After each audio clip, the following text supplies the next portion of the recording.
Welcome to my interview about Shell with Amber. Do you know Shell?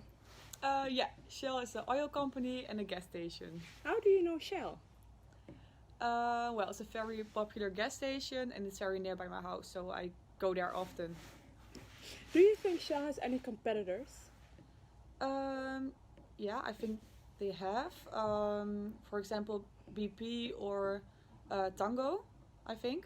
Yeah, so they have competitors. They have competitors, yeah. Do you think they have a positive or a negative influence on the climate? Yeah, I think it has a lot to do with the climate change, and I don't think it is very good for the environment, so I think it has a bad influence. So we could say Shell could do better. They can do better. After you, Kelly. So where did the name Shell really came from and what is their reputation right now? Taking you back to 1833, Marcus Samuel, a businessman in Antiques, was looking to expand his business in the seashells. This was a very successful move, and after he died, he passed the business on to his two sons, Marcus Jr. and Samuel. After his death, the sons took over, and they were very interested in the oil exporting business. In 1907, they merged with a company called Royal Dutch. That is how the name Royal Dutch Shell came to life. And what is their reputation right now? Well, Royal Dutch Shell, known as just Shell, is a Dutch-British multinational that belongs to the super majors, the six biggest independent companies in the world, with $345 billion in revenue. That makes them, well, let's say the largest private organization in the world. But with such reputations comes negative parts as well. To begin with, Shell is a company that focuses on fossil fuels. These fuels are bad for the environment when burned due to the large amounts of CO2 emitted in the process. According to Friends of the Earth International.org, Shell has been aware of the dangers of climate change for over 30 years, but still continues to focus on fossil fuels rather than more eco-friendly sources of energy. Another bad side of Shell is that it pollutes regions where it operates. This is happening, for instance, in Niger, Africa. The company has been extracting oil there for over a century, which earned them billions of dollars. Simultaneously, the people who live there have never seen any of that money, and they have to live in the polluted areas. Some villages have even become uninhabitable due to the pollution. Despite these negatives, which Shell unquestionably has to work on, there are also some positive sides. One of the positive sides of Shell is that they have been trying to work more towards a low carbon world and a more sustainable company.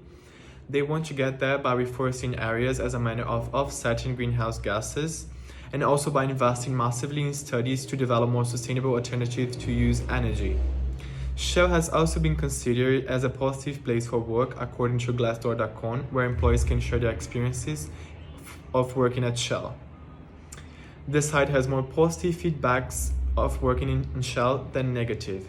The employees usually appreciate the international, multicultural, and LGBTQ and women-empowering environment. We believe that an important cause for a good working culture is gender equality, and Aryaman is going to talk about that. Shell mainly uses geographic segmentation strategies to work with customer base. Since they're in an industry which has huge demand, which is obviously oil, they mainly have to focus on where to distribute their products, how to sell them, and how to advertise them. In 2018, Shell launched a 12-month social media-led campaign to reduce the gender imbalance in the technology and engineering fields. So according to the WEF, which is the World Economic Forum, women only accounted for 11% of the engineering workforce. So obviously the company wanted to change something, and they obviously pointed this towards gender stereotyping. and I had sent out a clear message that they are committed to helping women reach senior roles in these industries, which will obviously help close the gender gap. And this can obviously be translated into Shell's own workforce when they increase the female board of directors from 8% to 33% in the year 2020, and they are the only oil and gas company in the world to have been on the list of best employers for women for 4 years in a row in their field. So now over to Camila, who is going to talk about what she predicts for Shell in the future. With that being said, we predict that Shell will improve their negative sides and be more concerned about them. Well, we think that they will keep supporting all the things they already support, such as the disabled people, the LGBT community, and women empowerment. And they will keep supporting more and more because human rights and inputs are getting more important in the future. We predict that they get more sustainable in the future because the future generation will become more environmental concerned, and they will change the source they use.